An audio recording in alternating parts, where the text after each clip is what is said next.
민수기는 레위 지파, 특별히 레위인들을 아주 특별하게 다루고 있습니다. 그들을 구별하면서 따로 말씀하시는 부분이 민수기 안에 참 많이 기록되어 있습니다.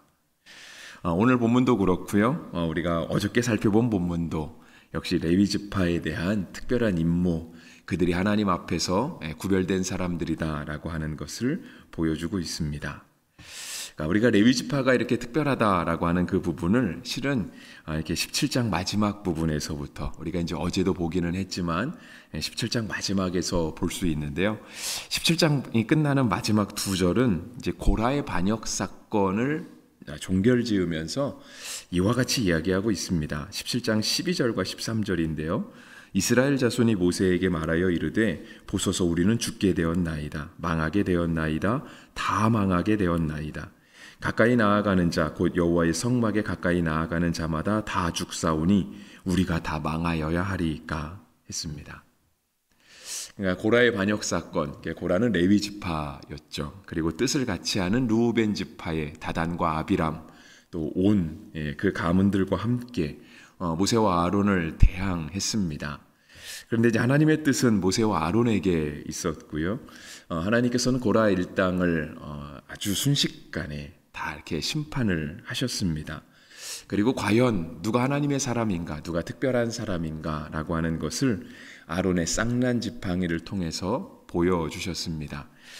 그러면서도 이제 17장에 대한 새벽에 말씀을 나누면서 제가 드렸던 말씀은 그거였죠. 모든 이스라엘 지파의 지휘관에 지팡이가 하나씩 있어야 될 것이다라고 하나님 말씀하셨거든요.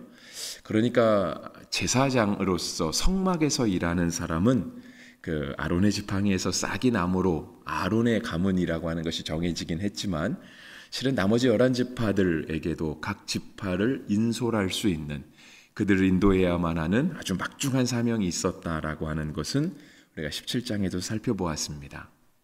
그런데 이제 이러한 사건이 있은 다음에 17장이 끝나는 두 절은요, 이스라엘 백성이 우리가 다 죽게 되었다라고 이야기를 하는 거예요. 그 이유는 그거죠. 하나님이 레위 지파에게만 성소에 가까이 오게 하셨다고. 그러니까 우리도 가까이 가고 싶은데 우리는 나아갈 수 없다는 거예요. 근데 누구든지 하나님 앞에 나아가고 싶은 마음이 너무 간절해서 하나님의 성전으로 나아가려고 하면 레위 지파 말고 특별히 아론의 가문들 말고는 다 죽게 되었으니까 이제 큰일 났다 하는 거죠. 우리는 가고 싶어도 갈 수 없다.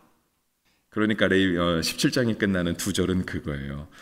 우리는 죽게 되었나이다. 망하게 되었나이다. 다 망하게 되었나이다. 가까이 나아가는 자 곧 여호와의 성막에 가까이 나아가는 자마다 다 죽사오니 우리가 다 망하여야 하리이까. 네. 우리 하나님께 갈 수 있는 방법이 없다는 거죠. 하나님이 다 죽이시니까. 그래서 우리가 이제 어저께 18장에 들어오면서 그렇지 않다. 하나님께서 택하신 레위 지파를 통하여서 우리가 변함없이 하나님께 나아갈 수 있게 될 것이다 라고 하는 레위 지파를 조금 특별하게 다루는 부분이 있습니다. 오늘도 역시 마찬가지입니다. 오늘도 앞부분은 특히 그러한데요. 오늘 보면 21절부터 보았습니다. 근데 뜬금없이 하나님은 11조에 대한 이야기를 하시죠.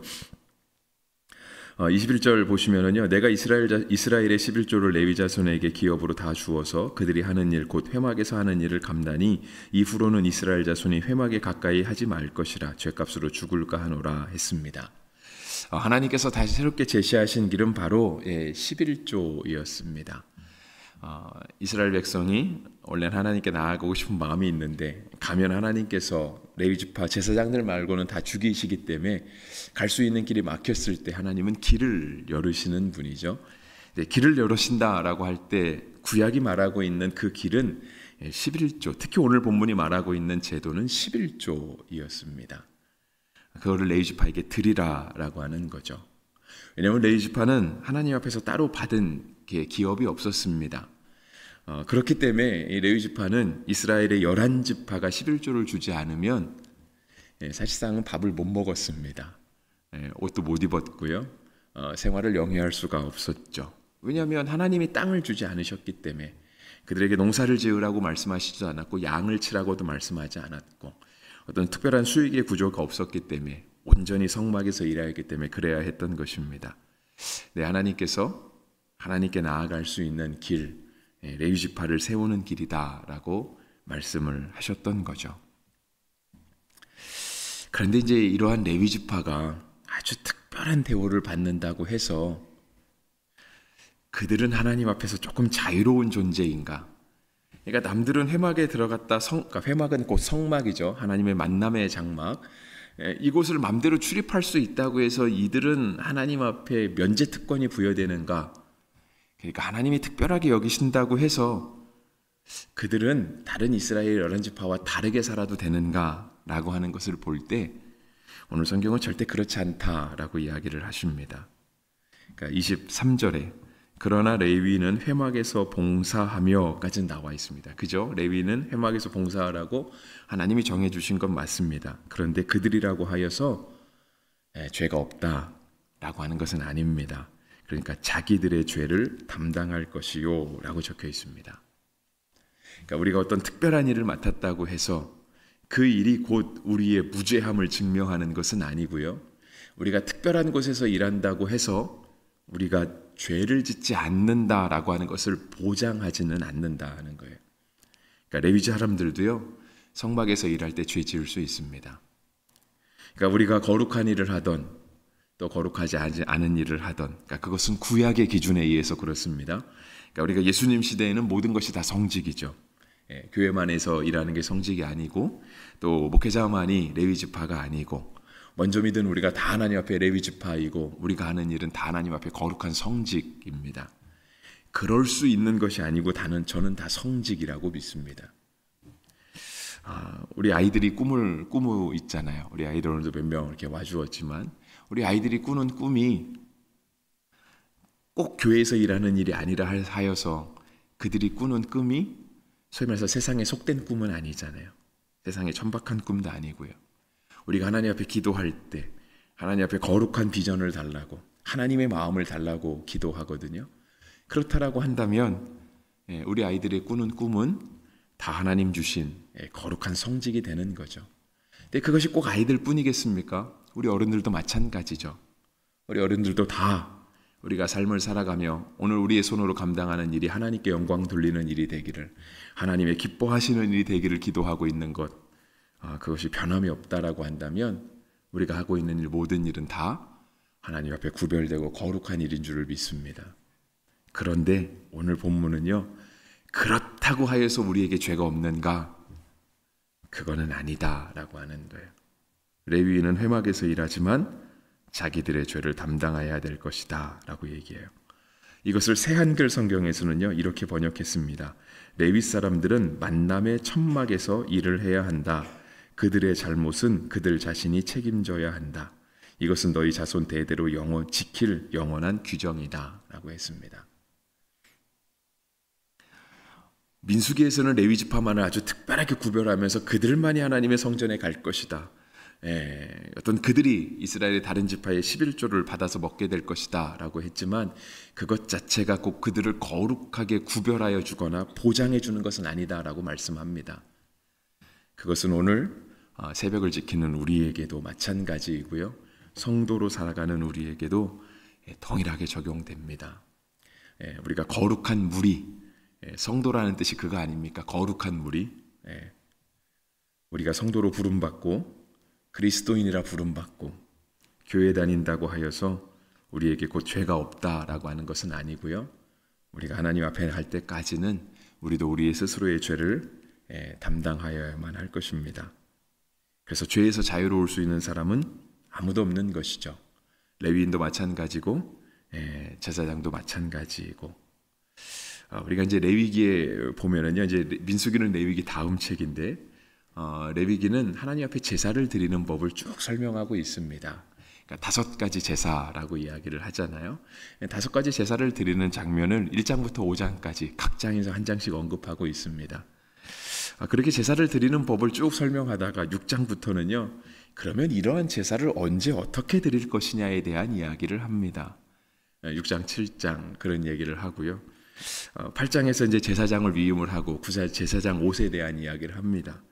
그리고 나서 10장에서 제사를 드리는데, 그렇게 제사를 규정하고 나서도 제사는 아론의 자손들이 드리지 않았겠습니까? 아론의 두 아들이 잘못 제사를 드려서 그 자리에서 죽게 됩니다. 그러니까 오늘 우리가 살아가는 자리, 우리는 죄로부터 안심할 수 있는 자리는 아무것도 없고요. 우리가 어떤 직분을 가졌다 할지라도 죄로부터 구별되거나 자유로울 수 있는 자리는 아무것도 없다라고 하는 사실을 늘 기억해야 할 것입니다. 우리가 오늘 레위 지파를 통해서 하나님께 나아가는 길이 열리고, 특별히 오늘은 11조에 대한 얘기를 하면서 우리가 성막에 다 갈 건 아니지만 11조를 통하여 하나님께 나아갈 수 있는 길이 있다라고 할 때, 그것을 통해서 안심하는 것이 아니라 그것을 통해서 더욱더 주님을 가까이 할 수 있는 그런 거룩한 소망과 열정이 있어야 할 것입니다. 본문은 어쨌든 11조에 대한 이야기를 하는 건 사실입니다. 그래서 11조에 대한 이야기도 잠깐만 하려고 합니다. 하나님께서 이스라엘의 11지파에게 땅을 분배하셨습니다. 아직 오늘 본문에서는 아닙니다. 그러니까 약속의 땅 가나안에 들어가게 되면 이제 여호수아서에서 땅을 분배하는 장면이 나오는데요. 여호수아서는 아주 쉽게 분별할 수 있습니다. 여호수아서는 총 24장으로 되어 있는데요. 1장부터 12장까지 절반은 정복전쟁에 대한 이야기입니다. 우리가 잘 알고 있는 여리고성 전투라던가 아이성 전투, 이런 것들이 다 1장부터 12장 안에 기록이 되어 있습니다. 그리고 나서 이제 절반이 지나가는 13장부터 24장까지는요, 땅을 분배하는 이야기입니다. 정복한 땅을 어떻게 이스라엘 백성들에게 나누어 줄 것인가에 대한 이야기가 적혀 있는데, 거기에 보면 역시 레위 지파는 땅 분배를 받지 않습니다. 받지 않고 오늘 본문에 기록된 것처럼 성막에서 일을 하게 되죠. 그래서 레위 지파들은 특별히 농사를 짓지 않고 목축도 하지 않았기 때문에 레위 지파에 제외한 11지파가 먹을 것을 갖다 주지 않으면 사실상 먹을 것이 없었습니다. 그래서 하나님께서는요, 나머지 11지파에게 꼭 11조를 해야만 한다. 그래야 레위 지파가 살아갈 수 있을 것이고, 레위 지파가 살아가야 우리가 하나님과 연결점이 있게 될 것이다. 그래서 하나님의 백성으로 살아가는 법을 가르쳐 주셨죠. 그런데 이렇게 레위 지파가 받는 11조 외에도요, 그럼 레위 지파는 11조를 안 해도 되는가? 아까 위에서도 말씀드렸잖아요. 레위 지파라고 해서 죄가 없는가? 그건 아니라고 말씀드렸어요. 그러니까 레위 지파도 11조를 해야 했습니다. 레위 지파가 하는 11조는 11지파가 받은 11조의 또 10분의 1을 11조를 드리는 겁니다. 그래서 하나님께서는 그거를 뭐라고 얘기하셨냐면요, 다른 11지파가 농사를 짓고 소출을 거두거나 포도주 틈에서 포도주를 짜는 것처럼 동일하게 여겨주겠다라고 말씀하셨습니다. 그것이 이제 27절에도 적혀 있고 30절에도 적혀 있습니다. 그러니까 누구나 다 하나님을 향하여 11조를 드리는 규정은 있는 것이죠. 그게 하나님께 나아가는 방법이었기 때문에 그렇습니다. 레위 지파가 드린 11조는요, 아론의 자손들이 받아서 먹었습니다. 그러니까 아론의 자손, 특별히 제사장으로 분류된 사람들은 레위 지파가 드리는 11조를 가지고 또 먹고 살았습니다. 그러니까 어쩌면 성경은 조금 이렇게 계층적으로, 구조적으로 가는 것 같습니다. 뭐 조금 속된 말로 하면 다단계처럼 보일 수도 있겠고요. 조금 있어 보이는 말로 하면 네트워크 마케팅 정도로 여겨질 수도 모르겠습니다. 단계마다 이렇게 올라가니까. 11조는 하나님께서 말씀하신 예물 중에 하나인데요. 실은 우리가 11조를 드릴 수 있다라고 하는 것은, 제가 이제 오늘은 다른 측면을 말씀드리지 않고요, 한 가지 측면에서만 말씀드리겠습니다. 11조는 하나님의 말씀에 순종해서 드리는 거였거든요. 그런데 오늘 본문을 보면 11조가 하나님의 명령에 순종해서 드린다라고 하는 것 외에도 아주 중요한 한 가지가 더 있습니다. 여러분, 우리가 하나님을 사랑하면 자연스럽게 누구를 사랑해야 되죠? 이웃을 사랑해야 되잖아요. 오늘 11조는요, 사실상 그 성격이 있는 거예요. 여러분, 이스라엘 지파가 11조를 드리지 않아요? 그럼 누가 밥을 못 먹죠? 레위 지파가 밥을 못 먹어요.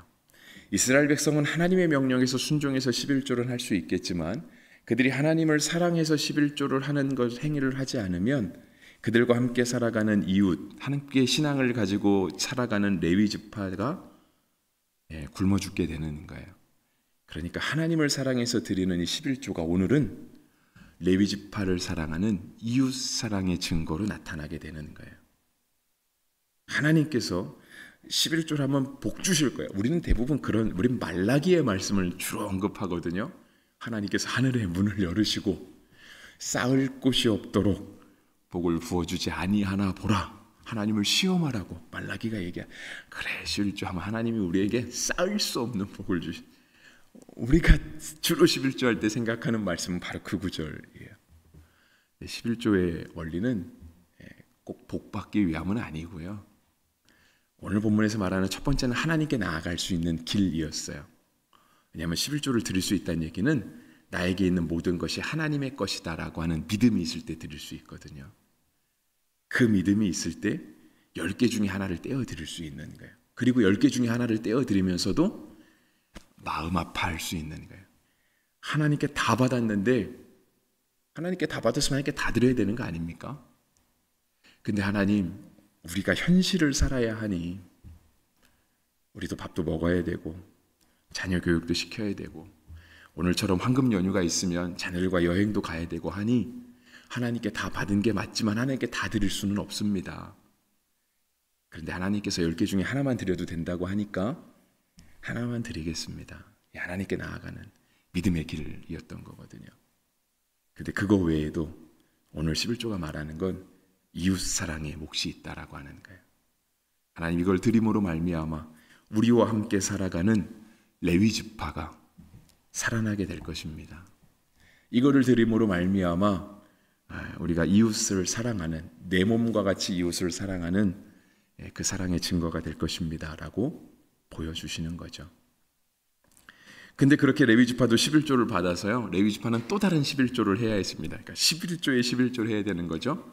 그것을 해야 되는 이유는 레위 지파도 역시 예외가 아니다라고 하는 것만 이렇게 초점이 맞춰진 게 아니라 레위 지파도 역시 11조를 드려야 아론의 가문의 후손들이 살아갈 수 있는 거예요. 그러니까 정말 이들은 한 레위 지파에 있으니까 한 아버지를 모시고 있는 같은 혈통이잖아요, 그죠? 물론 이스라엘 전체가 다 야곱의 혈통으로 같은 혈통이기는 하지만 우리가 이걸 드려서 우리의 형제인 아론의 가문, 그 사람들이 비로소 삶을 영위하게 되는 거죠. 그래서 11조는 이웃 사랑의 측면이 있습니다. 이웃 사랑의 측면이 곧 하나님께 하나님 명령하신 거니까, 하나님이 쌓을 곳이 없도록 복을 주어 주시겠다 하시니까 하는 것이 아니라 우리가 드리는 구제 헌금, 이삭 헌금, 이 모든 것과 같은 그런 헌금의 측면이 11조에 있다라고 하는 거죠. 실제로 이스라엘 백성들은 그렇게 11조를 드렸습니다. 그러니까 성경이 말하는 온전한 11조는 꼭 10개 중에 하나는 아니고요. 한 2.3개 정도를, 그러니까 10에 2.3조 정도는 드려야 된다라고 이야기를 하고 있거든요. 근데 마지막 그 소수점으로 보는 0.3은 신명기에 기록된 말씀인데요. 매 3년 끝에 또 다른 11조를 주님께 드리는 거거든요. 근데 그 3년 끝에 11조는 정말 순수하게 구제를 위한 목적으로 드렸습니다. 그래서 신명기 14장 28절과 29절에 이렇게 적혀 있어요. 매 3년 끝에 그의 소산의 10분의 1을 다 내어 내 성읍에 저축하여 너희 중에 분깃이나 기업이 없는 레위인과 내 성중에 거류하는 객과 고아와 과부들이 와서 먹고 배부르게 하라. 그리하면 내 하나님 여호와께서 내 손으로 하는 범사에 내게 복을 주시리라 했습니다. 하나님께 나아가는 길, 하나님께 나아가는 길에는 분명 내 것도 있고 이웃의 것도 있습니다. 그리고 하나님께 나아가는 길은 역시 하나님이 열어주신 방법의 길을 통해서 나아가게 되는데요. 이 모든 것들에 대해서 오늘 32절, 오늘 보면 32절이 마지막 절이잖아요. 성경은 뭐라고 표현하냐면 아름다운 것이라고 표현을 합니다. 아름다운 것. 그 말은 30절에도 나오죠. 그 중에서 아름다운 것을 가져다가 드리고, 우리가 먼저 죄에서 떠나는 모습이 아름다운 모습이겠죠. 아까 그랬잖아요. 레위인이라고 해서 죄에서 자유로운 건 아니다 라고 말씀을 드렸어요. 오늘 우리가 성도라고 해서 우리가 죄에서 멀어진 것은 아니다 라고 말씀을 드렸어요. 그러니까 죄에서 먼저 떠난 모습이 아름다운 모습이겠죠. 그리고 두 번째는 하나님을 사랑하듯 이웃을 사랑하며 드리는 그런 헌물이 아름다운 것이다 라고 말씀을 하세요. 오늘 하루가 여러분에게 그런 아름다운 삶이 되기를 간절히 바랍니다. 첫 번째는 죄에서 떠나서 아름다운 거예요. 레위 지파도 자신들의 죄를 감당해야만 했거든요. 오늘 하루 종일 우리가 교회를 떠나지 않고 교회에서만 산다고 해도요, 우리는 죄 지을 수 있어요. 그런데 하나님이 그러한 죄에서 떠나라고 말씀하시는 거예요. 그게 아름다운 삶이다. 두 번째는 하나님의 명령에 순종해서 11조를 드릴 수 있다라고 한다면 그것이 곧 이웃을 향한 그러한 11조가 될 터인데, 하나님을 사랑하듯 이웃을 사랑하는 것이 아름다운 것이다 라고 말씀을 하시는데, 오늘 우리가 행하는 모든 일들, 아마 오늘 연휴가 돼서 여기저기 가면 사람들이 좀 많지 않을까 싶어요. 그런 많은 사람들에게 친절을 베풀고 그들에게 선대할 수 있는 그런 아름다운 하루가 되기를 또한 주의 이름으로 축복합니다.